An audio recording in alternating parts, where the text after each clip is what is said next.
Welcome back. We have seen material source of history in the last segment of the chapter. Now, let us proceed with the next section of the chapter. Let us start with the next source of history, that is, written source. What do you mean by written source? Okay, listen to me. Written sources are authentic evidence or proofs that are available in any written form. Yes, correct. Written sources are genuine, valid proofs and evidences that are available in the form of written text. These sources come under category of literary sources, which means sources which are connected with writing. They are tangible. These sources help in cross-checking data or information collected from oral and material sources. This helps to get reliable conclusion.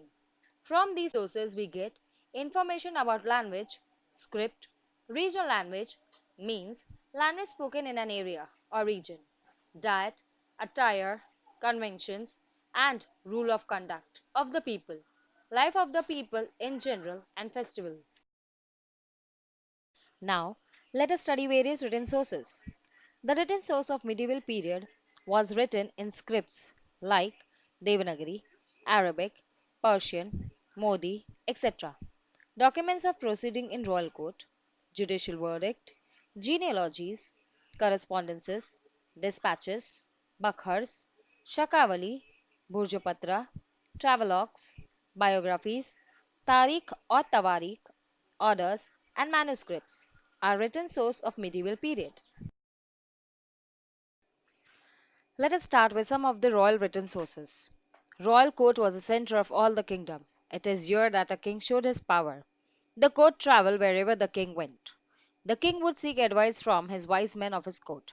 All these advices and laws made were written in records which is known as documents of proceeding in royal court, which serves as an official piece of writing, which gives information, evidences consisting of activities or events, happenings, the fact of a person, record of doing of kings and their ministers, act or process of holding a trial against a person who is accused of a crime, to see if that whether a person is guilty or no.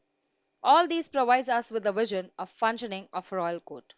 Next you can see on the slide is judicial verdict. Judicial verdict means a conclusion of a jury or judge. In non-jury case means there is no jury at that time of what the facts and proofs were. Okay, let me make it simple. It was finding based on examination of questions of evidences, proofs related to the case. It was penned that is written to help us to know about the kind of decision made and about what kind of case was. As you can see on the slide, a judicial verdict about a murder. This shows that the case was a murder case and the verdict was given to it. Now let us move on to the order. An order is an authoritative instruction to do something. It is a formal written direction given by the king or by a member of a jury on behalf of court as a record of its decision in a disputed, argued, and litigated means a course of legal action to settle matters. Tells us about the kind of instruction direction given in that particular period.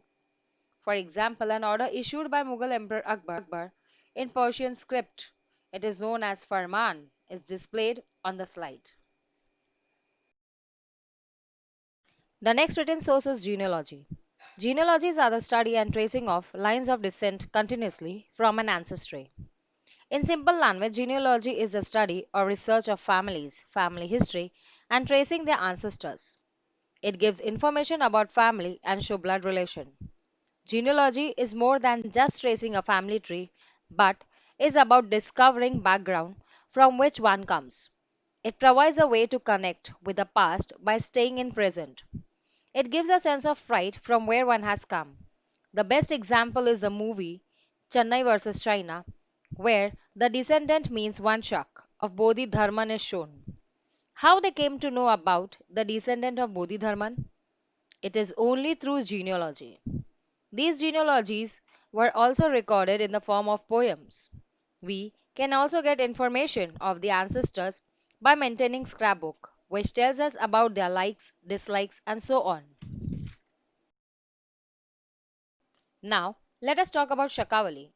Shakavali is a study of historical records to establish the dates of past events. Yes, correct. This can be supported with the example of Jethe Shakavali or chronology. Jethe is a Deshmukh subcaste of Maratha caste. It is a bare, open record of events with dates covering the period from 1618 to 1697 AD, kept by Jethe Deshmukh of village Kari, located near Bhor in Pune district of Maharashtra. It is known as valuable source for the political history of the time that has important and lasting influence of Maratha Empire. Jethe Shakavali was written in Modi script. This document was edited by B.G. Tilak and published by Bharat Itihas Sanshodak Mandal in Pune in 1916. The next written source is very easy. You all have studied in Standard 6, that is Bhurjapatra. Bhurjapatra is made of inner bark of tree. This tree is known as Himalayan tree. Bhurja is a Sanskrit name of birch tree. The inner bark of tree is dried to manufacture paper. The tree has a white paper-like bark which is used to write manuscript. Several early Sanskrit writers like Kalidas, Sushruta mention the use of birch bark for manuscript. It is still used today in India and Nepal for writing sacred mantras. This written source of history is called manuscript, which were traditionally written by hand. These are like mines of information. These manuscripts provides information on the existence of various civilizations and emphasize the importance of their survival. India possesses over 5 million manuscripts and is considered to own probably the largest collection in the world. It reflects impressive and rich Indian civilization. It also provides the data related to religion, belief, social system, people's manners, customs. While dealing with religious subject, it also wrote about political events and historical person. Social and economic conditions are known from these sources. During medieval period, many foreigners visited India. Some of them left valuable account of their travels or visit, known as travelogues. The first foreign traveler we will be discussing is about Al-Biruni. Al-Biruni wrote Tariqul Hind, in which he has mentioned about philosophy of Hindus, language, religion, and wrote classical account of India and its people in Arabic. The second traveler mentioned is Ibn Battuta, who wrote Rihila, which includes description of the personalities, places, governments, customs experienced by him. The next foreign traveler is Niccolo Manucci. He wrote the book named Mughal India, which provides a record of his experience in Mughal India, consisting social condition, account of Hindu religion, manners, customs, and description of Mohammedan weddings, funerals, and their social norms, and political relation of the people of India. Our next written source is biography. Let us see the biographies written on famous personalities like Babur and Shivaji Maharaj, one by one. The biography written on Babur was Babarnama. It was in Chagtai language. The book reflects the interest of Babur in nature, society, politics, and economics, history and geography of the area he lived in, the people with whom he came into contact. The book covers topics as diverse as astronomy, military matters, weapons, battles, plants, animals, biographies, family chronicles, courtiers, artists, poetry, music, paintings, historical monument tours, as well as deep reflective thoughts on human nature. The next is Shri Shiv Bharat or Sanskrit biography on Shivaji Maharaj. Shows a great deal about the early life and events of Shivaji Maharaj. It is also considered as an authentic source of historical study. Both these biographies were composed by poet Parmanand. Tariq or Tawarik is also an important written source of history. Tariq or Tawarik is basically chronicles. Chronicle means a written record of historical events describing them in order in which they happened. Tawarik was written by many people. Let us look into few of these.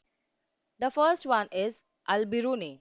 He wrote Kitab al-Hind is considered as important source of knowledge concerning the history and society of South Asia during the 11th century. In this book, he had given a detailed account of geography, literature, philosophy, customs, laws, and religious beliefs of Hindus. Tariq-e-Firoz Shahi, written by Ziauddin Barani, is the finest specimen of Indo-Persian record produced during the Sultanate period in India, during the reign of Sultan Firoz Shah Tughlaq. This book is not only giving the data of war and accession of rulers, but also social economic condition of the time. It gives a realistic portrait of society. The next chronicler is Yahya bin Ahmad. He was 15th century Indian chronicle. He wrote Tariq-e-Mubarak Shahi, a Persian language chronicle. It gives the first-hand information about the reigns of the first two Sayyid Sultans of Delhi, as he was placed in government position in the reign of Sultan Mubarak Shah. The author had an access to government record, so his information is considered as trustworthy. Our next chronicler is Bhimsen Saxena, author of Tariq-e-Dilkusha. He begins Tariq-e-Dilkusha by telling readers that he is facing difficult times and in retirements want to satisfy, content himself by old stories. He said and recorded that he had seen many devastating sights and is living in Kalyuga. It is a time where purity of deeds and improvement of circumstances cannot be found, either in king or their subject. And he talks about Aurangzeb in his book, though he had not met him personally. The next one is Maulana Ahmad. He was an Indian writer, scholar, and leader figure of Lahore. He wrote Tariq-e-Islam. Our last chronicler is Mirza Haidar. He was a military general, ruler of Kashmir, and a historical writer. He wrote Tariq-e-Rashidi in Persian describing the founding of Kazakh Khanate, the ruler of Republic Kazakhstan, and his encounter with early Kazakh ruler, namely Qasim Khan. Bakhar is our last written source of this chapter. Bakhars are historical narratives, that is, practice of writing history in a story-based form written in Marathi. It is a type of chronicle originated in Maharashtra. There are 200 Bakhars written between 17th and 19th century. Bakhars are considered as valuable source depicting Maratha view of history. The most important Bakhar tells us about the deed and valor of Maratha ruler Shivaji Maharaj. Some of the common Bakhars are Sabasat Bakhar, Maikawatachi Bakhar, Chitnisachi Bakhar, Bhausaibachi Bakhar.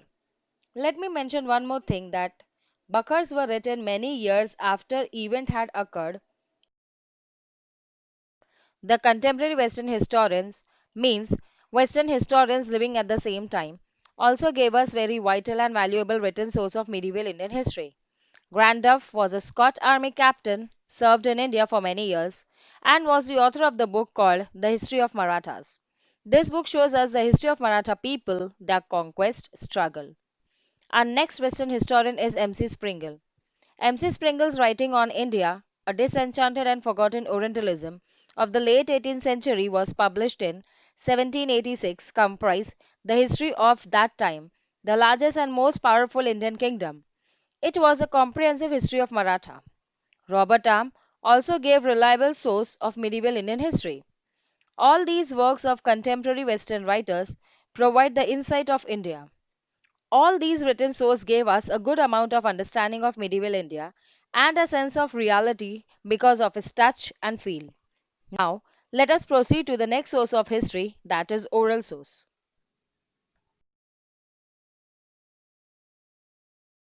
The last source of history is oral source. Oral source means spoken source. They are passed on from generation to generation. They are pearls of wisdom and they hold wealth of knowledge about the past. Various aspects of folk life through folk literature passed on to us by our ancestors. It throws light on the rich cultural life of the past and different art forms which were practiced in those times. Oral sources include Ovi, folk song, Povada, folk tale, legend, Abhanga, myth, proverb, Gatha, and Shloka. Now, let us look into it one by one. Ovis are one of the oldest Marathi song in a specific style or category of art still performed today. It has been used since 13th century and is passed via oral tradition through generations. Two forms of OV popular today are Granthik literary OV and women OV. The Granthik OV is sung without tala rhythm by Kirtankar in a kirtan which gives us knowledge of their expression of devotion to God or discussing spiritual ideas were sung by saints. The women OV was sung with tala when they gather for work or pleasure. It expresses their emotion. Now, this is folk song. Folk song originate among the people of a country or area, passed by oral tradition from one singer or generation to the next. It is written by common people. Folk song describes a human experience. A variety of folk song exist. It gives us a short history of the people of that time. There are a variety of folk songs. For example, Bhumro song from the movie Mission Kashmir. This oral source is called Povada. Povada is a specific style of Marathi poetry that emerged during late 17th century in India. Povada narrates historical events in an inspiring way, which develops the interest of the listener. Povada were also sung to create awareness. The composer cum singer of Povada are known as Shahir. One of the earliest notable Povada, Afzal Khan's Awad, records Shivaji Maharaj's encounter with Afzal Khan was sung by Agnidas. Folktale is also a vital source of oral history. Folktale is a story that starts in our popular culture that has been told again and again for generations. People told story loudly rather than writing. Folktale's main aim was to create a sense of unity in a cultural group, to reinforce, support, and strengthen their identity. You might have heard or read the stories of Panchatantra. It is a folktale. Our next oral source is legend. Legend is a traditional story, sometimes popularly regarded as historic but not authentic. Means, legend presents a story of human action in such a way that they are viewed true by the people. Actions are presented as if they have taken place in the past. It includes elements of truth based on historical evidence with mythical qualities, but still, it may also show human values. The best example is the story of Ali Baba and 40 Thieves, that is, Ali Baba or Charlie's Chore. Abhanga is a good example of oral source. It was Bhakti Sampradaya, started by Naneshwar, emphasized on that it is possible to attain godliness merely through bhakti of Lord Panduranga, that is Vitthal. The Abhanga is a devotional song sung in praise of Lord Vitthal during the pilgrimage to the temple of Panduranga. It also created awareness regarding blind obedience of ritual and religious practices. Let me explain Abhanga in another way. A means no, Bhanga means ending or khatam. Abhanga together means no ending, nahi khatam hone wala या nahi नष्ट होने वाला. We have precious abhangas sung by Saint Tukaram, Saint Namdev, and so on.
You are very much familiar with this oral source. It is proverb. Proverb is a set of words that contain lesson or meaning, which holds up over the years. Did you find it difficult? Okay, I will make it simple. Proverb is a short, well-known, special type of witty saying that contains a hidden meaning, a general truth, and a piece of advice. Proverb is a part of every spoken language and are related to other forms like riddles, fables that have originated orally. Proverbs come from many sources. Most of them are difficult to trace. The most important function of proverb is to teach and educate people. It often contains expert advice. This shows that people in olden days or in a particular period of history were very witty and had good presence of mind. Now let us hear some examples of proverb like all's well that ends well, tit for tat. In Hindi, उल्टा चोर कोतवाल को डांटे, जैसी करनी वैसी भरनी. Gatha is a song sung by people doing their daily routine, like farmers working in field, women doing their daily chores like cooking, slicing potatoes, etc., and are also sung by saints in praise of God. This can be supported by example of Tukaram Gatha. Shloka is a category of verse developed from Vedas. It is the basis of Indian epic verse and may be considered the Indian verse better than all other verses. Ramayana and Mahabharata are exclusively recited in shlokas. Shloka are present in all religion as it is passed down by parents orally to their children which contain religious teachings. Vakratunda Mahakaya, Suryakoti Samaprabha, Nirvignam Kurumadeva, Sarvakareshu Sarvada is a shloka dedicated to Lord Ganesha. Now, let us move to research part of history. Research in history is a continuous process. New source and information come to light during the course of research. History has to be rewritten accordingly. For instance, our history textbook and the textbook of our parents and grandparents differ to some extent. This is due to addition of new source and information in history as a result of research. Another example can be of mobile phone. We have seen drastic changes in mobile phone since it has launched. It has come with new features, new look, etc. This is because of research going on. History is kept up to date by rewriting of history from time to time. It is necessary to take certain precaution before using the sources of history. These evaluation precaution includes examining the authenticity whether the source is genuine or fake, the integrity of the writers, their personal interest, and the period in which they lived, and political pressures on them must be considered. It is also vital to notice whether they rely on hearsay or eyewitness account. We need to consider all these things used by the writers. It is essential to verify the information with the other sources because information provided may be exaggerated or opposite. The sources should be subjected to critical analysis. Author should be impartial, that is, he should not only give the information that he likes and should be neutral and fair enough. It is very important aspect in evaluating the sources of history. Thank you for listening me patiently.